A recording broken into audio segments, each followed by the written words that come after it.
Hello everyone. Welcome to another episode of the live chat. It is me, Benji-Sales. It is so good to be back. It is so good to see everyone. Welcome everyone to the live chat. Basically my favorite part of the week every week.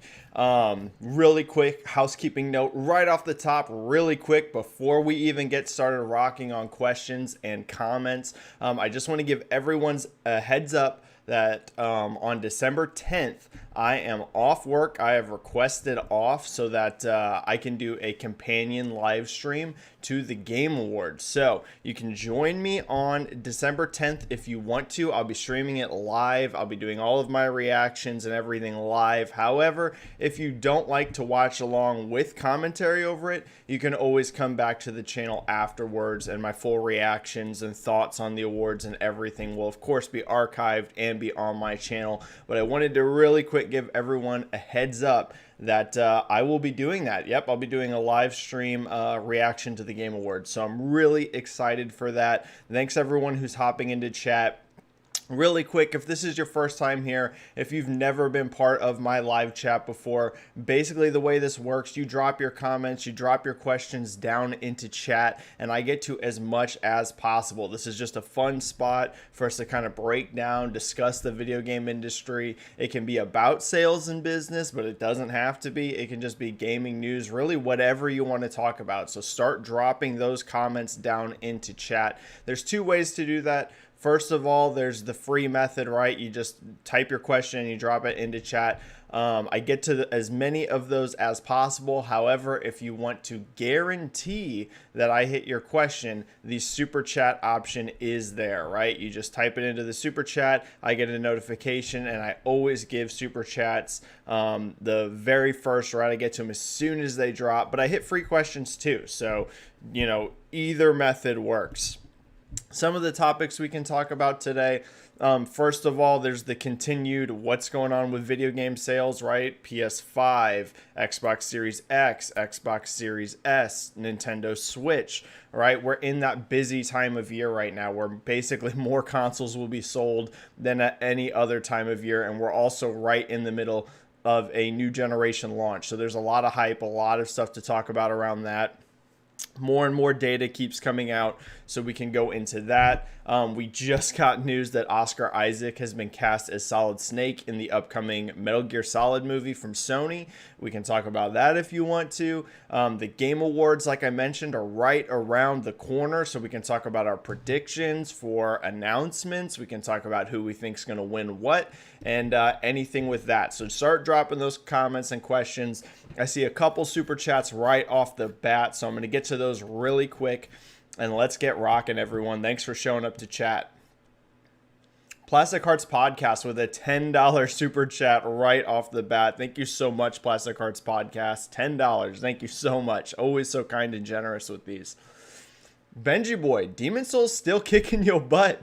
This is the first Souls game to tempt me into buying, but I know I will suck. Think it's approachable for newbies. Let those traps free. Hashtag OnlyFans. Oh, that is hilarious.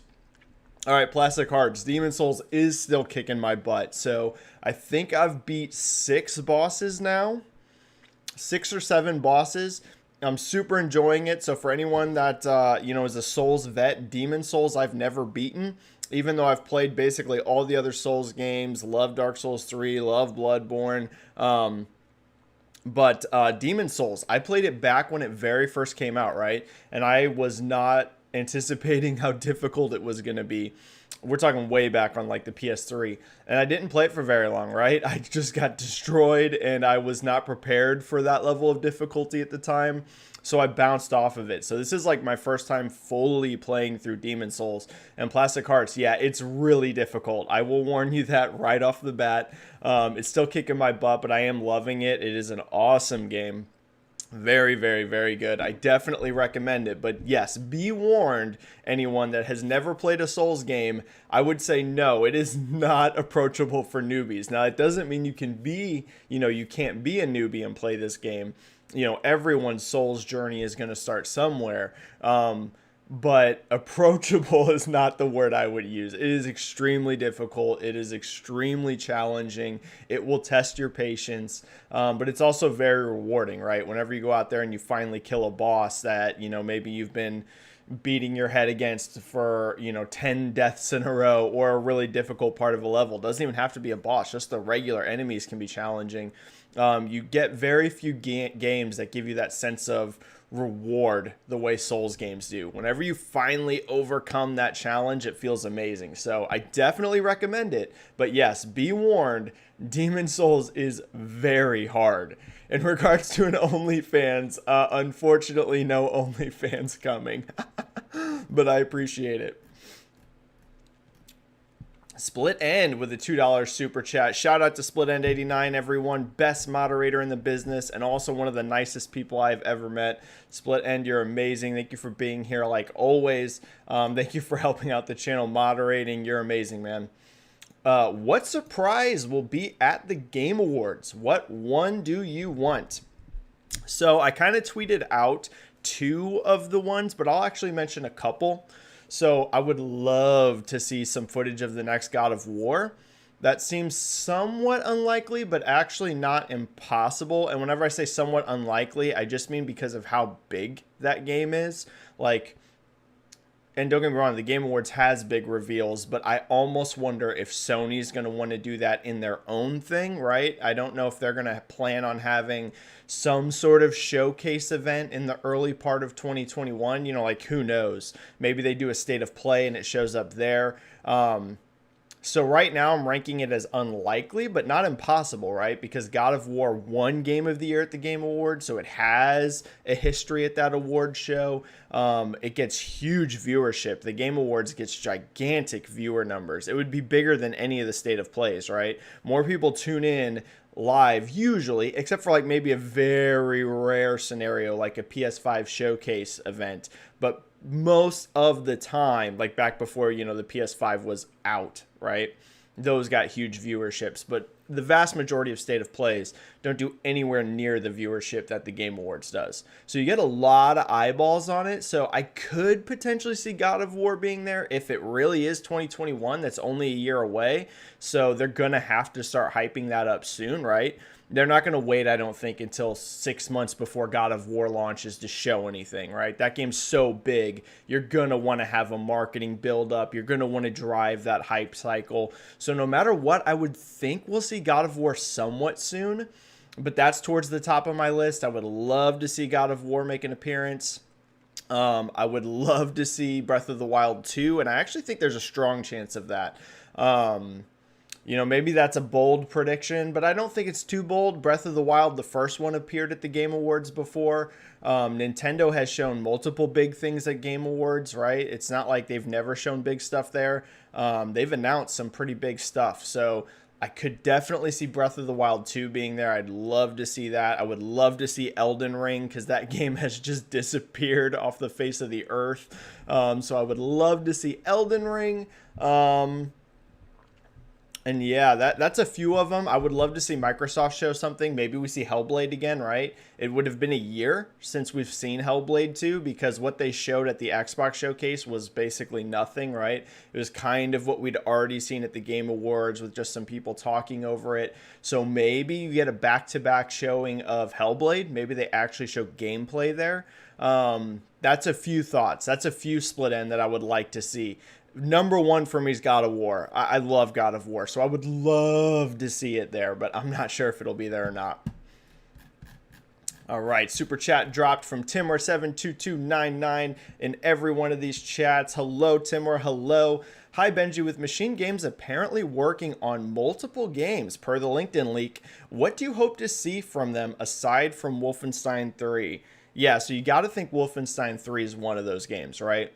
Wolfenstein 2 didn't light the world on fire in terms of sales numbers. Actually, Wolfenstein 2 didn't do that well, but it still did pretty good. And, that's a pretty acclaimed franchise. So you have to think, yes, Wolfenstein 3 is one of those. If it is true with multiple games, Timor, you always do such a good job of digging this stuff up. You know, I would almost like to see a revival, maybe, or an attempted revival of Quake. That would be fun. I actually am not like a Quake person, but I know a lot of people love those games, and there hasn't really been a new one in a long time. And we've seen Bethesda and id bring back Doom successfully. So that would be fun. That would be fun to see what they could do with a Quake game. You know, Machine Games has awesome gunplay. They're very good at that. So that I think they would be an interesting studio to tackle that. Um, so yeah, that would be one, Timmer. That's kind of what I'm hoping, that someone at Bethesda is doing that. Like I said, not so much for like me personally, as in I'm a giant fan of the franchise, but I just think it's a franchise that a lot of people do like, and it could be successful. We've seen with Doom, you can revive these franchises if done well. So, you know, it would have to be a really good game. You can't just bring back Quake and it suck and be instantly successful.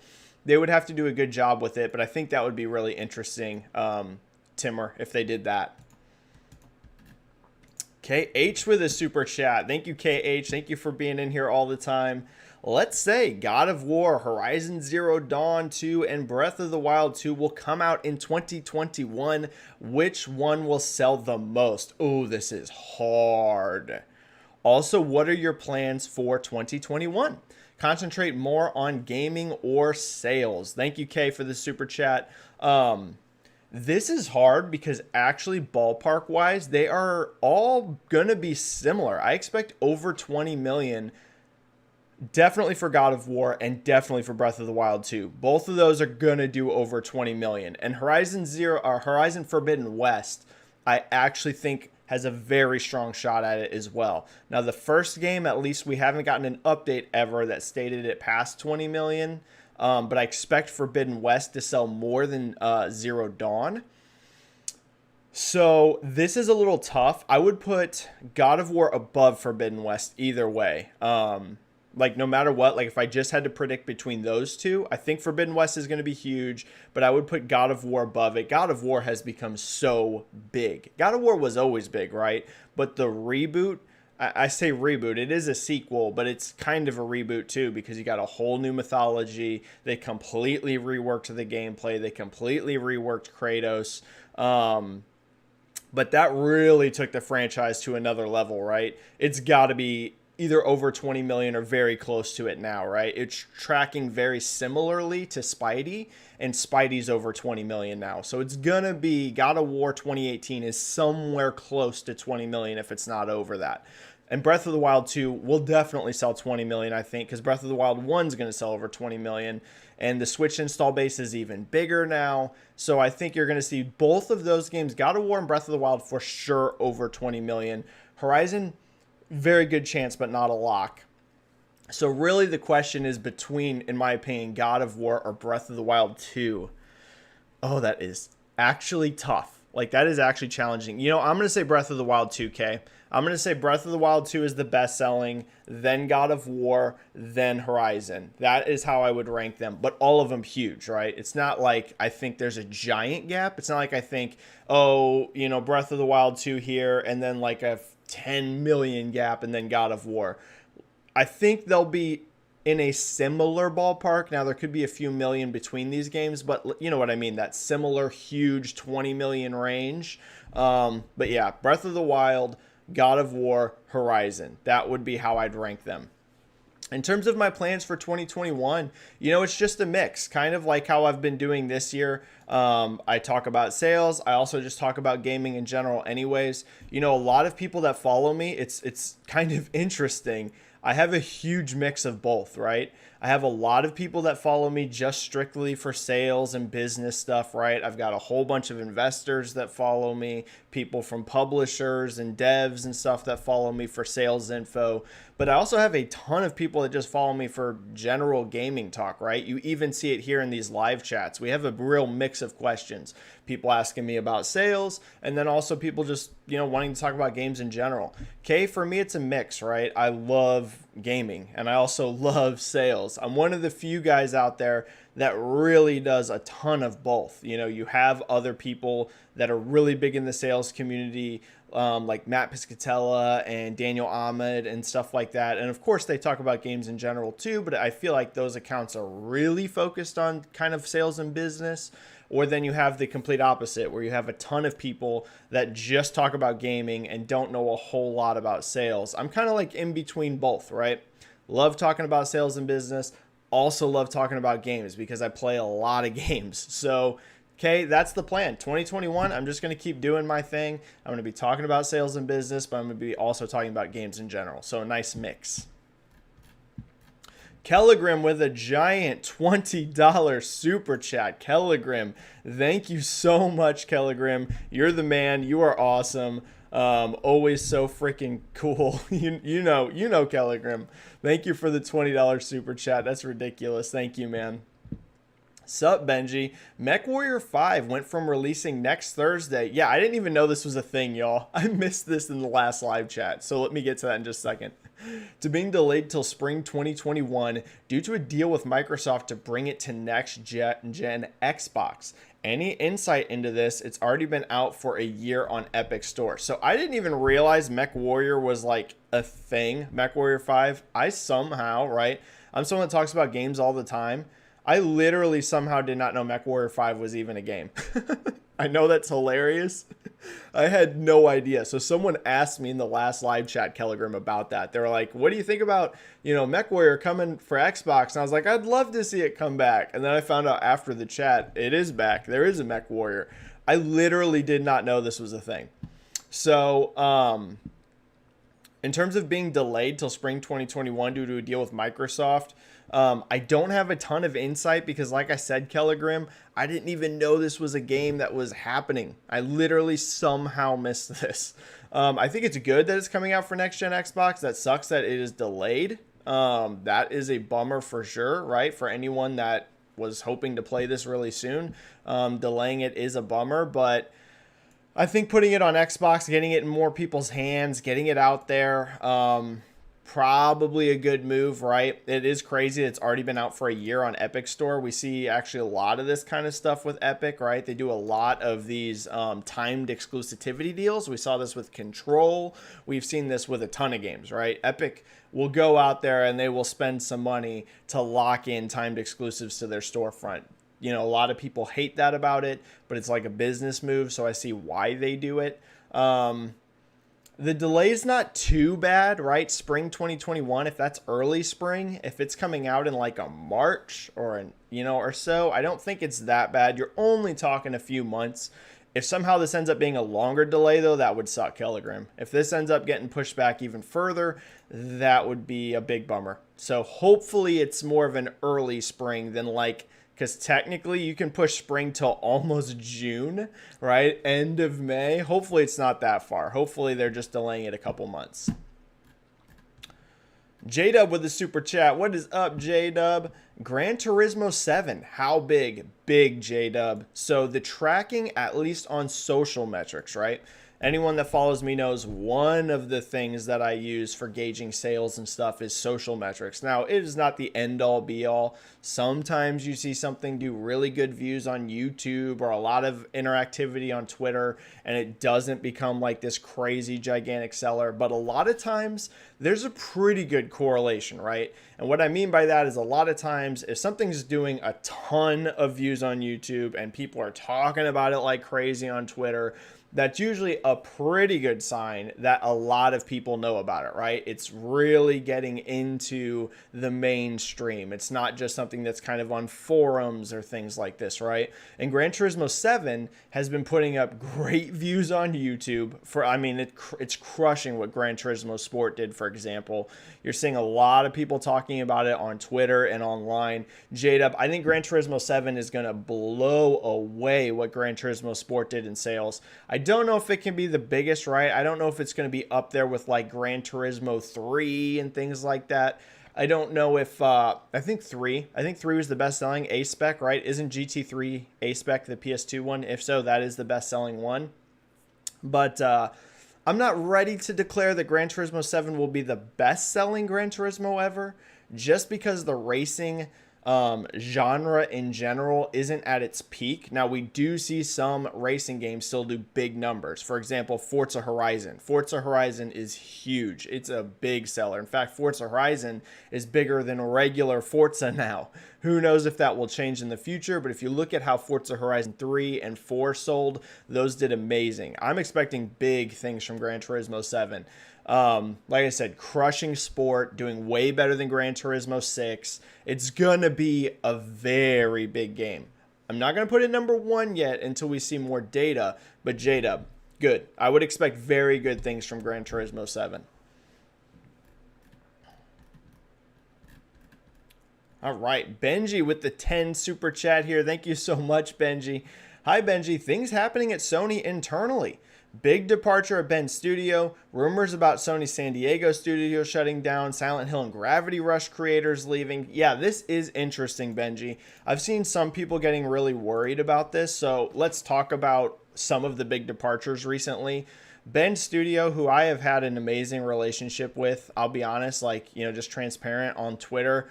They have been so nice to me. So many people from Bend Studio, I'm very fortunate in this regard, follow me on Twitter, interact with me on Twitter. They've just been great. I really like that studio because the people that work there seem to be very, very cool people. But yes, there was some big departures over there. I don't think it's like the end of the world. Probably things are just shifting a little bit at Bend. I would not be worried about a Bend closure or anything like that. Like I said, a lot of people don't realize, but Days Gone did sell well. Now, I know some people are really weirded out that Sony never gave PR numbers for that. But if you look, Sony in recent years is really only giving PR for record setters, right? You never really saw any new Ratchet and Clank PR, even though there's a new one right around the corner. We haven't had any new God of War numbers for a long time, right? Now, they have given some God of War numbers. For example, when it launched and it was a record-setting launch, but they haven't given updates. Spider-Man, it appears, has sold over 20 million units, and Sony themselves have never said that. Timur found it through LinkedIn. So if you notice, Sony will do some PR, but they're selective about PR. So the fact they haven't said, oh, Days Gone sold this many exact units, I think people that panic about that, I definitely would not. It just wasn't a record setter, right? Sony seems to be, the only times they're really going to talk about PR for sales numbers is if they're breaking records. For example, we got Ghost of Tsushima numbers because it broke Horizon's record. It was the fastest selling ever, right, for a new IP for Sony. And they gave a second updated number because it continues to sell faster than Horizon. Same thing with The Last of Us. The reason we got launch numbers for that is because it broke the all-time PlayStation launch record. So just because we haven't gotten Days Gone numbers doesn't mean it didn't sell well. It just means it didn't break records. So Bend, I would not be worried about. The Sony San Diego thing, it does seem to be a bit weird what's going on over there. We never found out what they were doing. They kind of were staffing up some stuff. A lot of hints that maybe it was a new Uncharted game. I don't know, right? I don't know, Benji, what's going on there. And in terms of the Silent Hill and Gravity Rush creators leaving, it seems to be, the rumor is that Japan studio wants to make some bigger projects and maybe they weren't as interested in doing that. Here's what I'll say, Benji. There's a lot of shakeups in the video game industry happening in general right now, right? We just saw at BioWare, two complete veterans,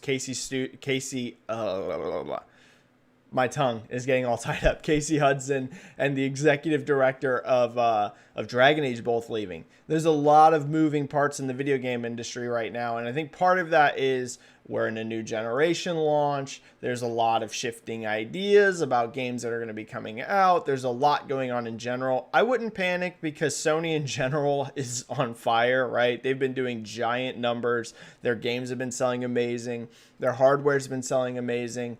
Because I know some Sony fans have been freaked out about this. I've seen them online being like, what's going on? Why are so many people departing? Is this something we should be worried about? I wouldn't be worried, but definitely it seems that some projects at Sony are probably shifting around, getting some different perspectives on some of these games. I have no idea what Ben's making next. Is it Days Gone 2? Is it a new IP? Big question there. Is Uncharted still happening at Sony San Diego, like was rumored and kind of seemed like it might be? I don't know. I'm not sure. Not sure in terms of projects, but I wouldn't panic. Timmer72299 with a second super chat. Thank you so much, Timmer. Q4 2021 or Q4 2022 for Starfield. Now, this is a great question, Timmer, right? This is the big wild card question. When is Starfield? In some ways, I think there's a good chance it's Q4 2021 over 2022.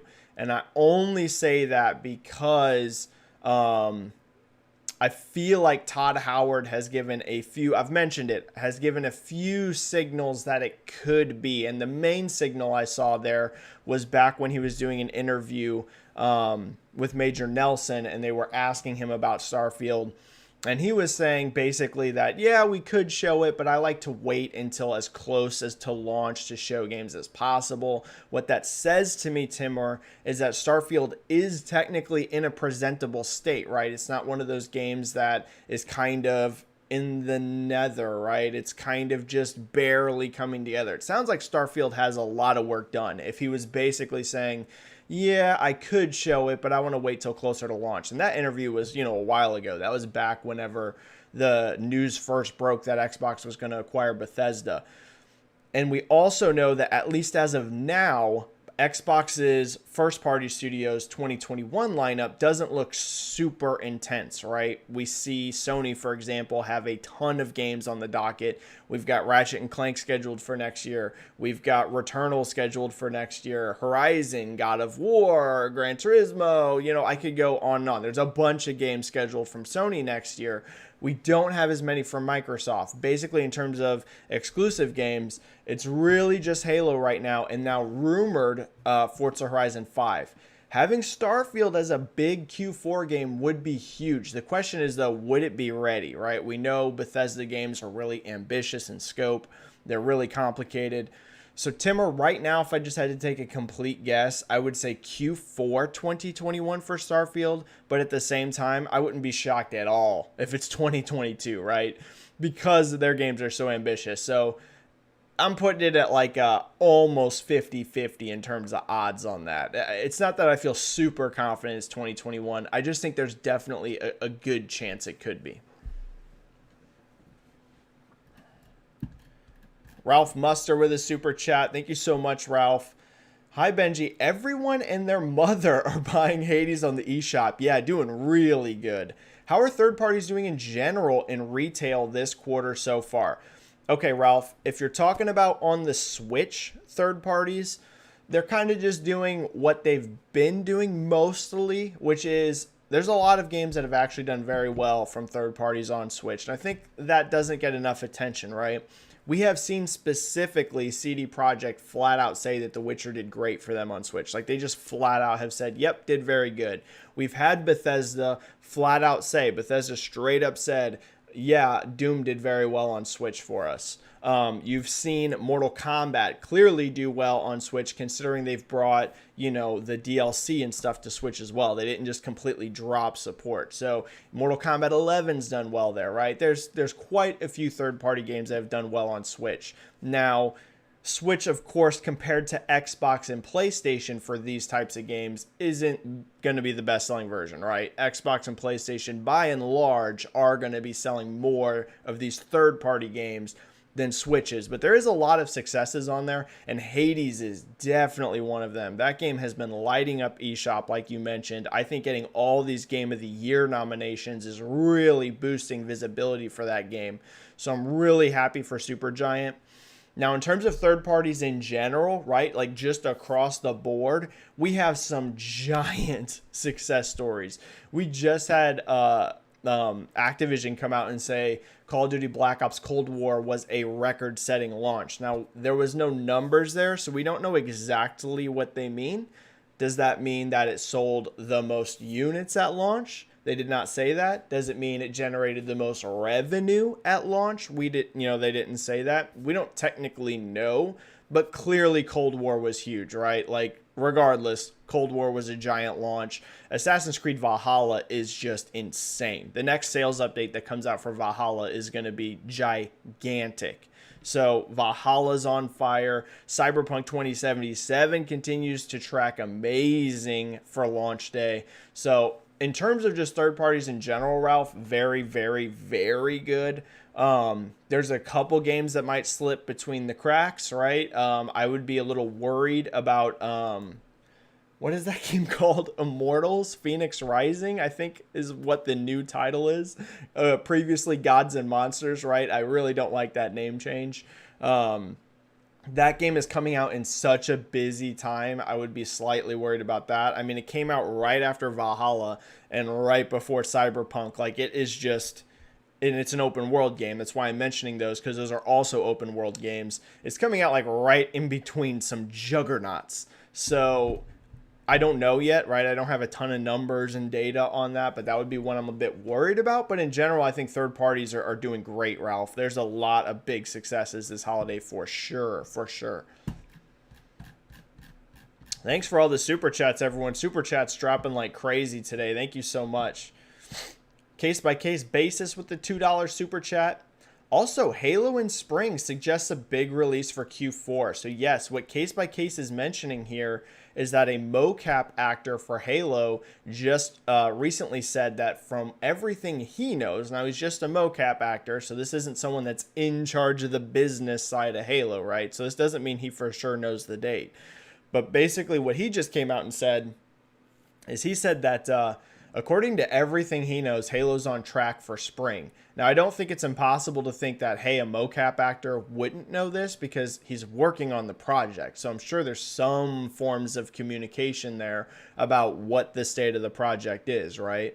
So I think it being in spring would be way earlier than I expected. I thought Halo Infinite was going to be pushed off till summer or fall of 2021.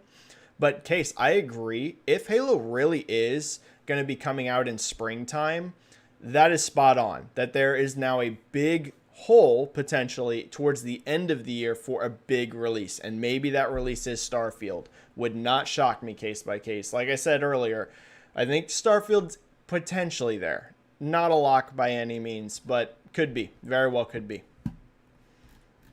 Killian Butler with a 10 super chat here. Thank you so much, Killian. Hey, Benji, I have a fun question. Do you think this year was Cyberpunk's best chance for Game of the Year if they made the date? Next year, there's games like God of War Ragnarok. In my opinion, Cyberpunk isn't a lock for Game of the Year next year. Killian, I agree, actually, yeah. So, you know, we're talking about the Game Awards here, and because technically other publications can still give Cyberpunk Game of the Year, right? The year's not over yet. So it just depends on when these publications are doing their year-end award shows and awards. But it missed it, right? It missed it for the big show, Jeff Keighley's Big Giant Game Awards. It missed the cutoff date. I think there's almost a very slim to no chance it gets Game of the Year there next year, even if it gets amazing reviews, because as you mentioned, there's so many big games coming out next year, and those games are going to be way more fresh in the jury's minds, right? Because Jeff Keighley himself doesn't just pick a winner and give that award out, right? A ton of media vote on it. I think it's 90 members of the media vote on this. Plus, you know, there's also a user vote in there. And Cyberpunk is going to be from technically this year. It'll be eligible next year, but so many people are going to have games like God of War on their mind and Horizon and maybe Breath of the Wild 2 if that comes out next year. And you know, we could go on and on and on.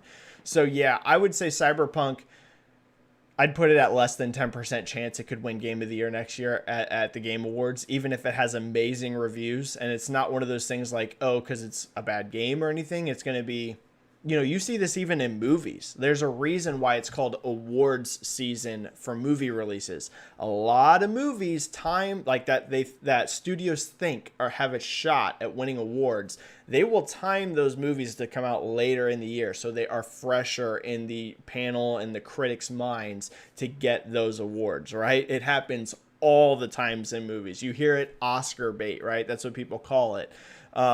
They release in that time frame for a specific reason. Cyberpunk is going to completely be out of people's minds in a lot of ways next year. So yeah, I'd be shocked. I'd be very shocked, Killian. It needed to make this year, I think, like earlier if it was going to win that award.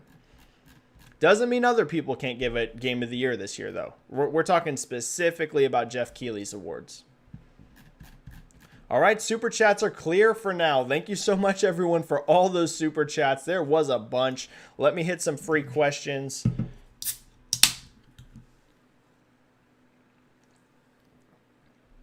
All right, Ryan Tolu here with the first free question.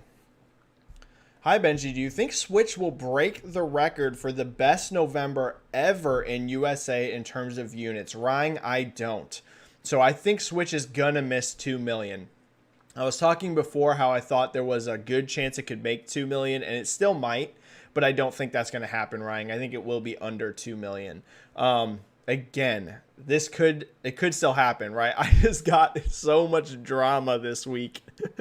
So much drama on my Twitter because of my NPD predictions. If you notice in 2021 this year, I've given less like hardcore hardware predictions. And there's a reason for that, Ryan. It's not because I don't like talking about hardware predictions. If you notice, I still give software predictions like all the time. I talk about software all the time. And I still talk about hardware when like official numbers come out. But I do less of like the hardcore, this is going to sell this, and I think this is going to sell this.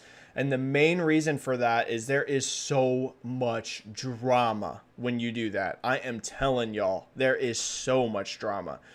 Every single time I do these predictions, people go friggin' nuts, and I don't like dealing with it. It just happened this last time because I had mentioned in the US, I thought there was a chance that Xbox Series X and S might outsell PS5 in November. Now, I can go specifically into why I thought that somewhat, but not too in depth, and I can also add on to that.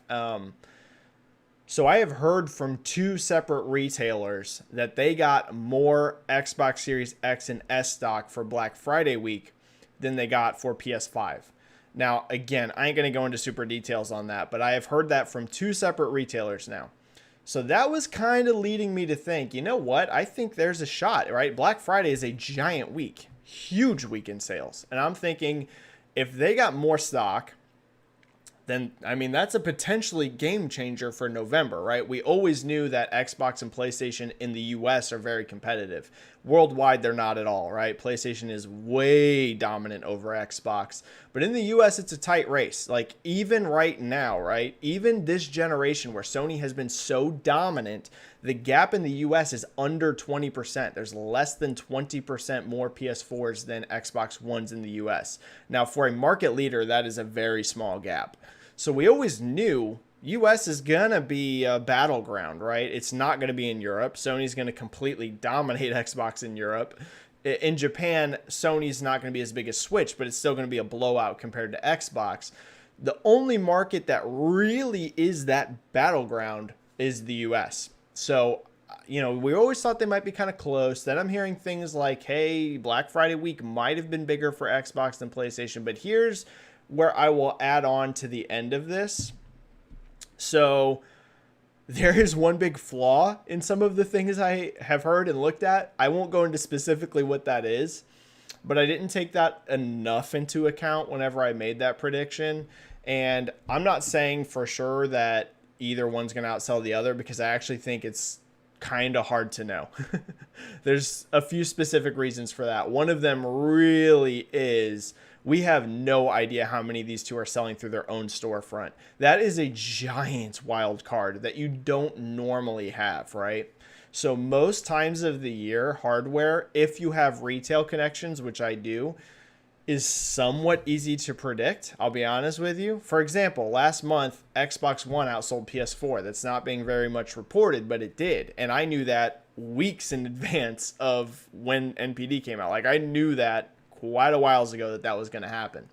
And the reason is because after a while, it gets pretty easy to predict if you have retail connections, because market share will shift a little bit or whatever, but it's all kind of the same ballpark. With a brand new console launch, we have things like crazy shortages, different allocations of hardware. So I just didn't take all of this enough into account when I made that prediction. And as of now, who knows, right? It could go any freaking way. But Switch, as to the specific Switch question, I don't think it's going to break the record, because I think there's a chance it's not going to hit that 2 million number, but I think it won't be too far away. If I had to guess, Ryan, I think it's definitely going to be over 1.5 million for sure. Maybe 1.7, maybe even, 1.8. I don't know. This is just me guesstimating here, Ryan, but I do think it comes in under 2 million. But that's just a prediction. Okay. Here we go. We had several super chats drop, I think. So let me hit those super chats really quick. Cheesy McSqueezy. I love the name. Cheesy McSqueezy. PS5 2021. Ratchet and Clank. God of War 2. Horizon Forbidden West. GT7. Xbox 21. Halo Infinite. Stalker 2. Starfield. Warhammer. Great year ahead. 2021 is definitely looking good. I think the very early part of the year is a little questionable right now. There's definitely some big stuff. We know Ratchet is going to be probably sometime in the spring, I would think. But I think that once we hit, pretty deep into 2021, once we hit like that summer, fall, it's going to be pretty amazing, Cheesy McSqueezy. I love that name. Like you said, we got God of War on the docket. We got Horizon on the docket. Gran Turismo. Halo Infinite's definitely coming sometime next year. Hopefully Starfield, plus a bunch of third-party games. Gotham Knights I'm really excited about. I know not everyone is, but I love comic books and comic book stuff. So Gotham Knights is in there. You got Resident Evil 8 Village in there. I mean, you got Kena, Bridge of Spirits, which I can't wait for. Yeah, 2021 is going to be great. It's going to be a good year. Thank you for the super chat, Cheesy. Benji's Tank Top here with a super chat. And good to see you, Benji's Tank Top. Hey, Benji, what's your thoughts on the Initiatives game rumored to be episodic? Yeah, I have seen this pop up on Twitter. This is interesting and not something I would have expected. Also, thoughts on WB's 2021 decisions and consequences. Great questions here, Benji. So first of all, with the Initiative, anyone that hasn't seen it, this is just rumors that at least that I have seen on Twitter. I have zero insider information on this, so this is just me riffing on what's on Twitter. But there are some people that have kind of hinted that the Initiative might be having an episodic game. I'm going to be upfront. I don't really like episodic too much unless they're close, right? So I loved Tell Me Why. I loved Tell Me Why this year. I love Don't Nod's games in general. I'm a big fan of Life is Strange, and I love those games. But one thing I really liked about Tell Me Why is you had very short gaps between episodes. What I do not like is, yes, for example, with some of the Life is Strange games, I have waited on those games to play them until all episodes are out on both. I did not do that with Tell Me Why. I played it while it was happening because they were quick. It was boom, episode 1, boom, episode 2, boom, episode 3, just very nice spacing. But some of these games that are episodic, you wait months. I mean, I do not like that. And some people do. But for me, when I'm waiting months between episodes, not a fan of that at all. If that is truly what's happening with the Initiatives game, I will probably wait until all episodes are released, unless it is very brief, right? If we're talking under a month, then I will play it, like as it's happening. If I have to just wait 2, 3, at most 4 weeks between episodes, I will play them as they come out. If we're talking, hey, it's a 3 to 6 month gap between each episode, I'm going to wait. Like, I'm just going to wait until more episodes are out. I just don't like that long of a gap. To me, it makes the game feel like you kind of forget, right? Like, games that I played in March of this year, I still remember a lot about them. I still love a bunch about them. But if you asked me like all the intricate details about those games, I would have forgotten a lot, right? And for episodic games like that, when they're so spaced out, it just makes it feel like kind of weird. So I'm not a big fan of it. We'll have to see what the game is. We'll have to see how it plays, what the timing strategy is. I don't think it's the end of the world, but not my preferred method. In terms of WB's 2021 decision, it's crazy. And in terms of consequences, so what we're talking about here is all WB movies are going to be day one on HBO Max. That's right. When they hit theaters, they will also be on HBO Max. This is going to include huge movies like The Matrix 4, Wonder Woman 1984, which is technically this year, but you know what I mean? That's like kind of the kickoff of this campaign. You got a ton of stuff that's going to be day one in theater, also on HBO Max. What this, to bring it back to gaming, what this shows is just how important subscription spending is becoming, right? Subscriptions are dominating all of media right now. Whether that's going to be movies, it's going to be Netflix, it's going to be Disney Plus. Now we're talking HBO Max in here. We got Hulu. In gaming, we're seeing Game Pass just skyrocket. We have Jim Ryan hinting that PlayStation has something in the works that might be competitive to Game Pass. We have PS Now. I could go on and on and on. Subscriptions are just becoming giant. It's becoming a huge form of how people consume media. With gaming, I think things are a little different. I don't think it's going to be one of those things where you're going to see packaged or full price game sales just die. In terms of movie theaters, Benji's Tank Top, this is a massive blow because I expect Disney to do something similar. Because Disney views WB and HBO Max as a competitor to Disney Plus, and I think with this, you're going to see Disney make some huge announcements for Disney Plus as well. I'm not ready to say that movie theaters will die forever, but they will shrink. I don't think we will ever see the movie industry back to its heights the way it was. I definitely think you're going to see a shrinking and consolidation of the movie business. And yeah, it's big. It's big, Benji's Tank Top. Very, very big.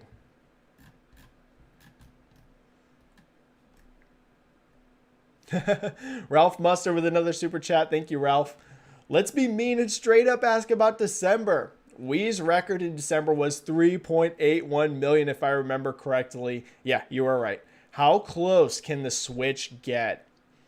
Ralph, this is tough to answer. So I have basically no data for December yet. All right, I haven't talked to any of my retail contacts really or done any of that sort of stuff yet. 3.8 is going to be tough. Ralph, here's the thing. It all comes down to inventory, right? Like, it all comes down to inventory. That's really the story for Xbox, PlayStation, and Switch right now. Like, the upper bound limits of these console sales isn't demand. It is straight up inventory, right? Like, that's one of those things that's, you have some years, right, where there's still consoles sitting on shelves. I worked retail. I worked at GameStop for 6 years. I transitioned to another retailer. I work at another retailer now. I've been in the retail space for a very long time. I can tell you that there's some years where you sell a lot of consoles, but there's still some inventory just kind of chilling on shelves, right? Not necessarily a ton. A lot of years you do sell through a lot of it, but not like we're seeing right now, Ralph. Right now, it is just literally across the board. Everything that's on shelves is selling. So, Ralph, if Nintendo could theoretically get over 3 million Switches into store shelves in December, I think they could probably get there, Ralph. I think they could probably hit that 3.8 or at the very least come pretty freaking close. Like when I mentioned, I don't think November is going to go maybe not over 2 million. That mainly is strictly due to I just don't know if Nintendo had enough inventory. Has nothing to do with demand. Same thing with PS5 and Xbox, right? Remember when I was talking about my prediction that I threw out there, which I later deleted because I don't think I did enough analysis to really be putting that out there considering how much attention my tweets get. But it was the same thing. The only reason I was thinking Xbox might be ahead of PS5 was inventory. It was because I had heard those things about Black Friday potentially having bigger Xbox sales than PlayStation due to inventory. So, Ralph, that's what it's going to come down to. December is literally just like November going to be how many Switches or how many PS5s or how many Xboxes these companies can ship in the US. I know in some other markets, especially the Series S, is easier to find.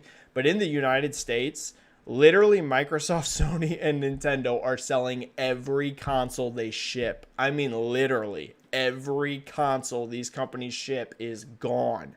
So that's what it comes down to, Ralph. December, just like November, is gonna be about inventory. So we'll see, Ralph. We will see. Either way, the thing you should be taking away from this, everyone, huge holiday coming up for the gaming industry. So that's good, right? That's very good. Case by case basis. Yes or no with a $2 super chat. Thank you, Case by Case. Do we see a game at the Game Awards no one speculated? This is fun, Case by Case. Yes. I think there will be some kind of surprise. Keep in mind, Jeff Keighley, I mean, you got to give a shout out to Jeff and Microsoft last year. They blew everyone's minds with showing the freaking Xbox Series X and Hellblade 2, and neither of those were rumored at all. There was rumors beforehand, at least publicly, right? I'm sure behind the scenes a couple hardcore insiders might have known this, but like nothing leaked online about that. There were rumors that we were going to see some kind of Xbox there, like not console, but Xbox might have an announcement there. But no one expected, hey, we're just going to show you our next gen console, like actually show it. And we're going to show Hellblade 2, a game that wasn't even announced or anything here. I think Jeff's going to have something. Yeah, case by case, I'm going to go with a yes. I have no idea what that's going to be. Like you said, no one speculated, but they did such a good job pulling that off last year, keeping that hidden. And the reception to this was giant, right? So much positivity and hype around it. I think so, Case. I think Jeff will have something up his sleeve that we're not expecting. Multivitamin Orange with a super chat. Thank you so much. Thoughts on PSVR 2 release date and performance? Multivitamin, I definitely think PSVR 2 is going to be a thing. You know, I'd made a tweet recently about Oculus Quest 2 sales. They're very strong, y'all. I can outright tell you that. Oculus Quest 2 is doing very good. Now, whenever I say that, keep in mind, it is still a VR headset, right? People shouldn't go in expecting, oh, Oculus Quest 2 is selling friggin' 3 million units in a month, right? Keep in mind, y'all, it is still VR. VR is not the mainstream way gamers play. But Quest 2 for a VR headset is doing real good. Real good. So PSVR 2 I definitely think is going to be a thing. Sony seems to still support VR, right? It's not one of those things where they instantly dropped it. Like they released VR and they were just instantly out. I know some people at the company like Shuhei Yoshida is very loves VR, right? There are some people at Sony that really love VR. It hasn't taken off for them, I think, the way they might have expected VR to, but I do think VR is a long-term build, right? I've mentioned before, I don't think VR is going to ever be one of those things that most people who game play on VR. I don't think we're ever going to get that. I think most people will still play games traditionally, but a lot of people will play VR games. So I expect it to happen.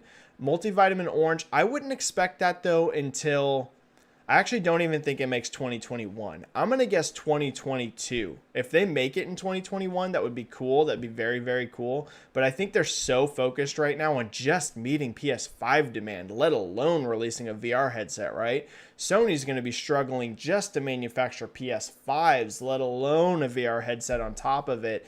And I'm sure the tech is still maturing. So if I had to make a prediction, Multivitamin, I'm going to say 2022 for PSVR 2. That to me makes the most sense. And in terms of performance, going to do great. Having that PS5 beast to run the games will be great. I would like to see it have a wireless option.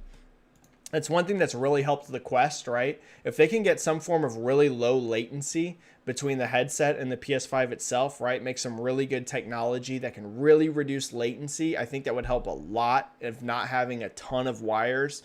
Obviously, wired would always be your best option, but if they could find a way to, hey, we'll lower performance a little bit, but you could still do it wirelessly if you wanted to, I think that'd really help adoption. That's one thing that's really helped Quest, is you're not running a ton of cables across the room and all this kind of stuff. Jordan pitching here with just a $5 super chat with a sticker saying keep it up. Thank you so much, Jordan. Thank you so much. I really appreciate that. Sweet Ghost of Tsushima avatar. Thank you so much for the super chat. No question, just a really nice super chat. Thank you so much. All right, super chats are cleared for now. So now for some more free questions. I am sorry, free questions. Super chats have been off the chain today, so I haven't gotten to too many of those. But thank you everyone for the super chats. I appreciate it so much. Costas. Hi, Benji. Do you think Demon Souls could sell 3 million copies by the time PS5 hits 10 million? Ooh. Also, how popular would Metal Gear Solid 1 Remake be? More than the original or less? Costas, this is a fun question, and you always ask really thought-provoking questions. Thank you, Costas. I love these. You always give me really good brain teasers in terms of sales. So, okay. Demon Souls hitting 3 million by the time PS5 hits 10. I'm going to actually say that's tough, Costas. I'm going to actually say that's tough. I think it's going to be tough for Demon Souls to even perform like Bloodborne. It could. You're basically saying they're almost... I mean, you're basically saying a 30% attach rate, right? So almost... I mean, if it was 33%, we would be at 1 in 3, right? So with a little bit less than 1 in 3 PS5 owners buying it, I don't think so. That seems optimistic to me, Costas, considering how hardcore Demon Souls is. It could happen. I'm not saying it's impossible, but I'm going to go lower than that. Now, 20% attach on Demon Souls, I could see. So I could see a 2 million scenario by 10, right? That to me doesn't seem crazy. That Demon Souls could hit 2 million by the time PS5 hits 10. Put it this way, Costas, if Demon Souls hits 3 million by the time PS5 hits 10, I would consider that an overperformance. If I was Blue Point Games and if I was Sony, I would be hyped. If that game hits 3 million by the time PS5 hits 10, you're close to a 1 in 3 attach rate. That would be an excellent performance for that game. In terms of a Metal Gear Solid 1 remake, I think it'd be huge, Costas. Huge. So we just got that news that Oscar Isaac has been cast in the Metal Gear Solid movie. That to me is very exciting. Oscar Isaac is an amazing actor. We are seeing video game properties become very valuable clearly to studios and in terms of movies and TV shows, right? You're seeing The Witcher, which did gigantic on Netflix. You're seeing a ton of these animes based on games doing huge numbers on Netflix. You're seeing The Last of Us get an HBO series. You're seeing Uncharted get a movie. I mean, I could go on and on and on. So the reason I'm tying that into Metal Gear Solid 1, I suspect clearly that the movie would be loosely based off Metal Gear Solid 1. I doubt it's going to be a 1-to-1 ratio, but it's probably going to be loosely based. So that's going to just get even more people exposed to the brand. I think a Metal Gear Solid 1 remake would be giant. If it's like a Demon Souls level remake, I would say... Could it sell more than the original? Depends partially if it's multi-platform or exclusive, right? That's going to be a scenario that would be up for grabs. There's been some rumors that it's a PlayStation exclusive. I have no idea if that's true. I don't even know if it's real. But if it's real and it's a PlayStation exclusive, I don't know. Kostas, I would say it has a chance, yeah. I would say it has a chance of being more popular than the original. A chance, though. I wouldn't lock that in, but a chance. All right, we just had another super chat drop.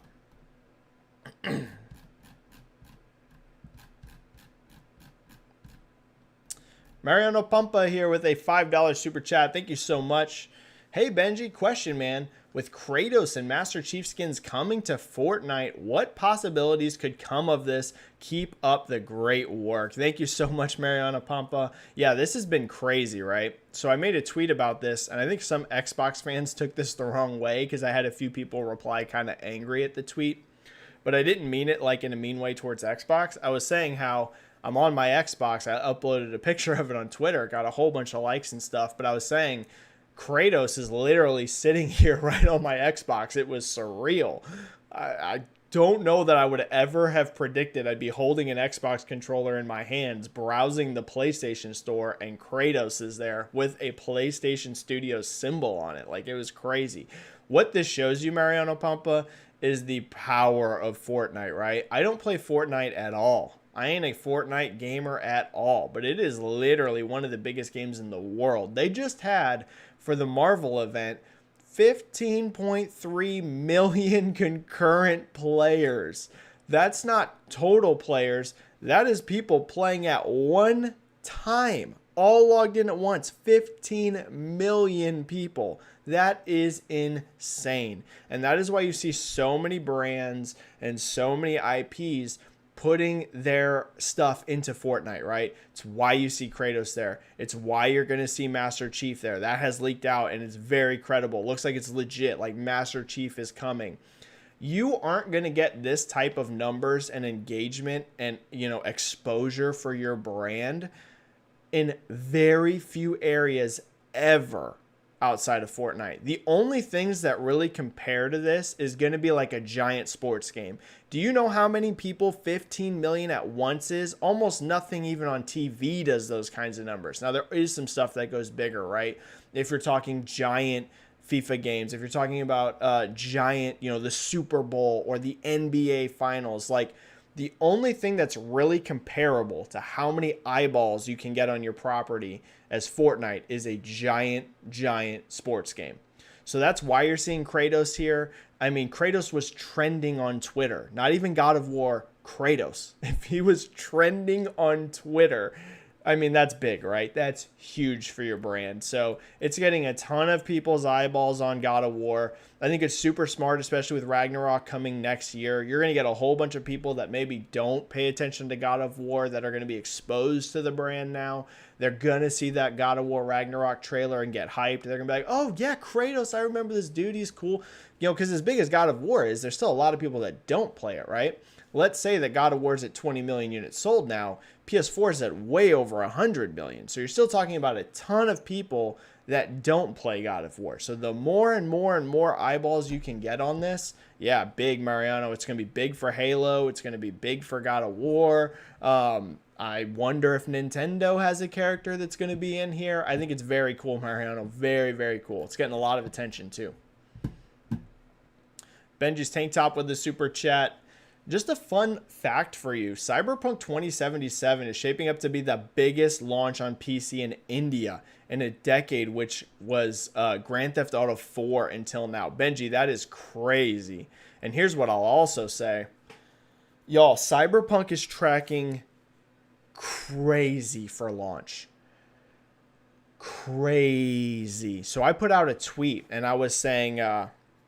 my personal expectation for Cyberpunk is top 3 biggest launches of 2020. Now, that was conservative, right? This could be number 1, right? So whenever I put out that tweet, I was just saying in that top 3, which is crazy. I mean, even to get into that top 3 this year, you had games like Animal Crossing. You had games like Call of Duty, right? I think it's going to be right there, right? We had The Last of Us Part 2, which did over 4 million in 3 days. You have some very, very big launches. But top 3, and it could be number 1. Benji, Timur digged up some crazy info that it was tracking giant in China. On the Steam top sellers, literally Cyberpunk keeps topping the charts in pre-orders. The game's not even out, and it is selling more than games that are out on Steam. That is crazy. Pre-orders are outpacing games that are out and released. I mean, Cyberpunk at launch is going to be freaking monstrous. The question here, Benji, is what are legs going to be like? This game has to be good. It has to be good. If somehow meta comes out, here's the crazy thing. Cyberpunk has been built up so big for so many years. I feel like if this game even has an 85 Metacritic, it will be perceived as a critical failure. And I know that sounds crazy. Most games an 85 Metacritic score is outstanding, right? If you can get 85 or higher, that is great. It's odds are it is a game that the vast majority of people are going to like. But whenever I say that, I don't mean I would consider it a failure. I just feel like people in general, this game has been hyped for how freaking long now? I mean, I feel like it almost has to hit 90 plus. If it misses, that will be interesting to see. So Benji's Tank Top, no doubt Cyberpunk is going to launch like a monster. Here's what I'm going to warn people right now. I'm going to warn you right now because I can already see it coming. When the UK physical sales charts come out, when the Japan physical sales charts come out, no one run and go crazy screaming underperformance or anything like this if the numbers maybe don't look as big as you imagine at first.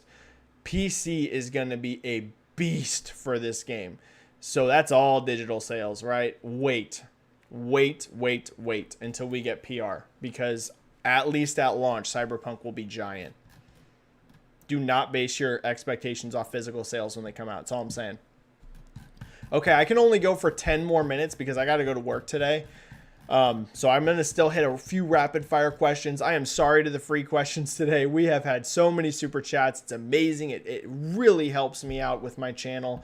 So thank you everyone for all of these chats. I apologize, like I said, to the free questions. But I'm going to rapid fire hit some more questions here.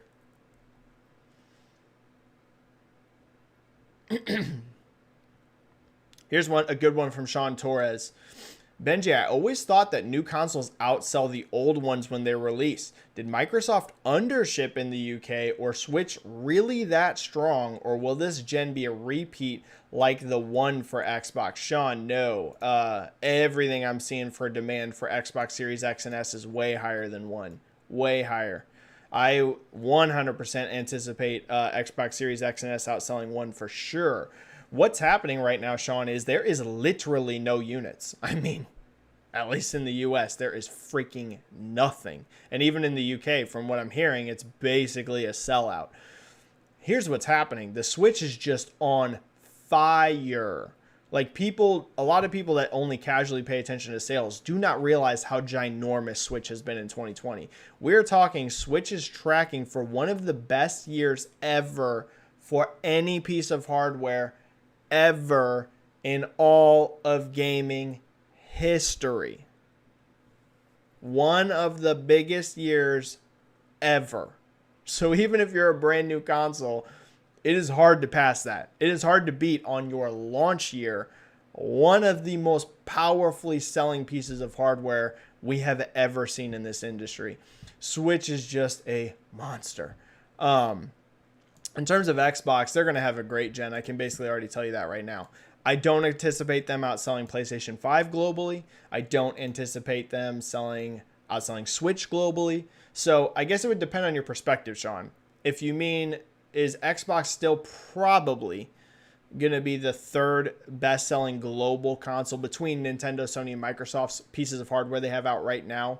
I'd say, yeah, probably. Yep. It's probably going to sell less than PS5 and less than Switch lifetime. But it is going to sell, I think, a lot more than the Xbox One. So still definitely a successful platform for sure. So I guess it would depend on how you phrase it. But no, I wouldn't be worried about Xbox at all. I think they're going to have a great gen.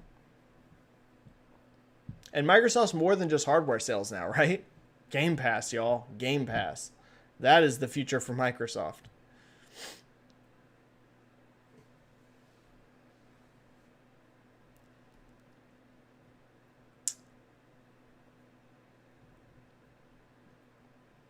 Serial Killer 77. Does this guy wear that hat all the time? Most of the time, yeah. I've always been a hat guy. Literally since I was like a child, which might be why my hair's thinning, right? I don't have a whole lot of hair, y'all. In fact, right now it's longer than it normally is. I normally shave it all down. But yeah, I usually have a hat, and I usually had a hat on before I even was losing my hair. Back when I had I used to have hair down to here, like down to my shoulders. I used to play in a metal band, and I had real long hair, and I would wear a hat even then. So hats just always been my thing. So yeah, this hat, Serial Killer, usually it is on my head all the time, or a different hat, but usually a hat.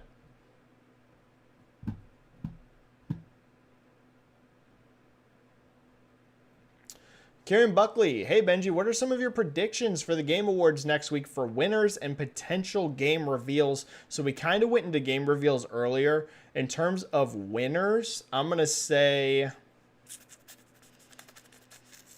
this is interesting. I think The Last of Us Part 2 is going to win most categories it was nominated in. Maybe not all, right? I'd be surprised if you saw a sweep. It's very rare you see a sweep, right? Even at Keeley's Awards.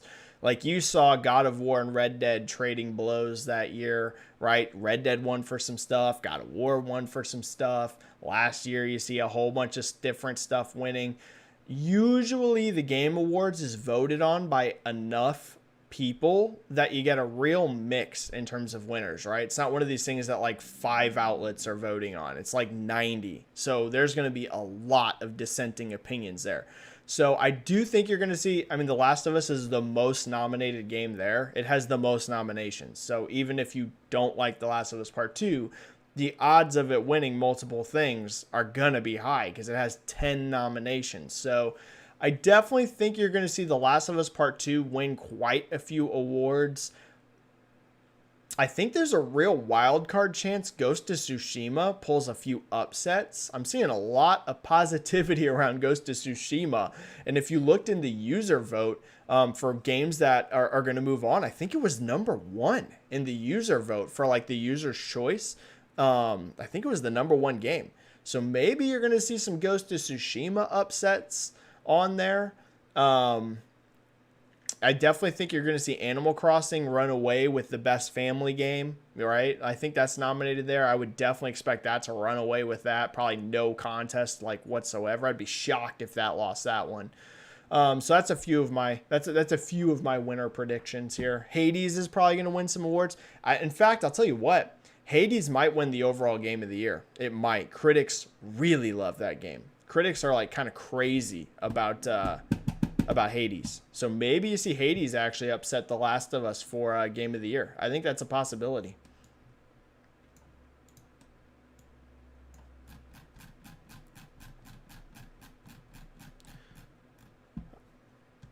Okay, we had a super chat here from Mariano Pampa. Thank you. That's your second one of the chat. Nomad, Street Kid, or Corpo. This is tough, Mariano. So I'm definitely going to, at the very least, do 2 out of 3 of these because I'm also going to replay this game as long as it's good once the full next-gen patch hits. Right now, I'm leaning towards either Nomad or Corpo. But I think I'm going to play as male V in my first playthrough and probably female V as my second. And I think my female V is going to be Corpo. So probably odds are, Mariano, I'm going to do male Nomad for my first run. Probably the guy on that. And then I'm definitely going to replay through it too. And probably Corpo on that one would be my guess.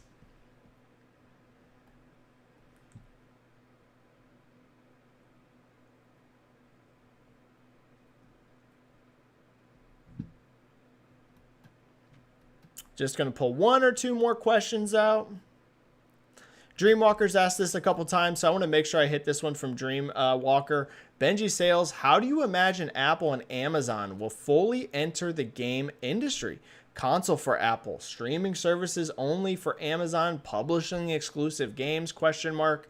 It's a big question, Dreamwalker. So as we've seen, there is so much money to be made in gaming, right? I mean, it's a giant industry. It's huge, and it's actually only growing.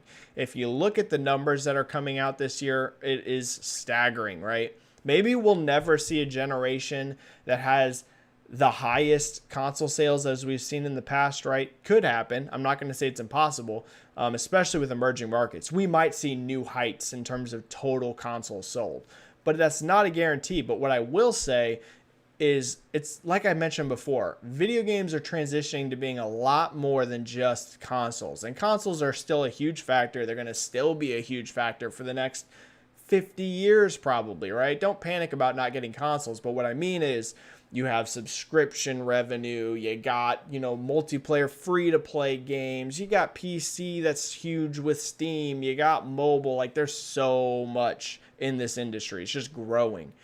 In terms of Amazon and Apple, yeah, these are 2 of the biggest players in the world with technology, right? It's kind of crazy to think that they won't make a bigger play into gaming. We've already seen some hints and some movements at that.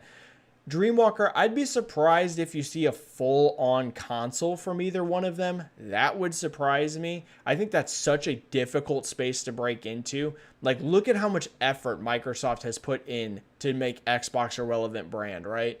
Like, you don't just come in and are instantly successful in the console space. You have people that have grown up with consoles for years and years and years. They have ecosystems they like. There is a very real sense of community, right? A lot of PlayStation fans love PlayStation. Nintendo fans love Nintendo. Xbox loves Xbox. You have that with Apple, actually. Like, there's a lot of people that just love Apple, but it's more like phones and MacBooks. You don't have that established presence with a console. So I would be surprised to see a full-scale console from either one of them.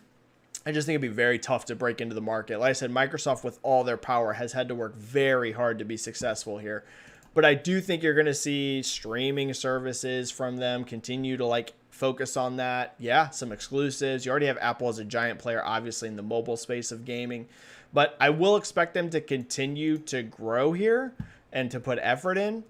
But yeah, I wouldn't expect them to be a full-scale console. That would surprise me. All right, everyone, I actually got to go.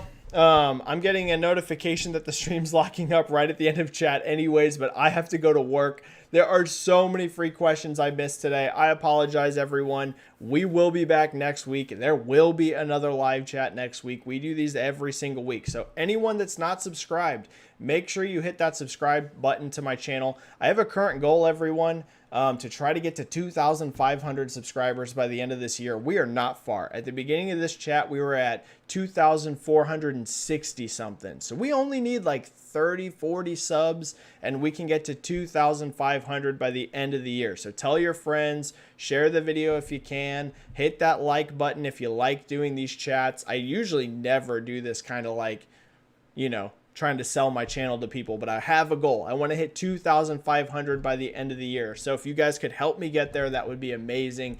Thank you so much, everyone. I apologize to all of these free questions I did not hit. There are tons of them. We will do another live chat next week, so bring your questions over next week as well. Remember, there will be a live stream reaction to the Game Awards happening next week, so you can watch that along with me next week if you want. Or you can watch it afterwards and see what games I freak out about that get new trailers and new announcements. Follow me on Twitter if you don't already, everyone. I'm at Benji-Sales. Thank you for another amazing chat. Thank you for all the super chats. Thank you all for being so supportive of all of my work. It's been an amazing year, and I will see you all either on Twitter or I will see you in the next YouTube video. Stay safe, play some games, and I will see you all next time. Thank you, everyone. Bye.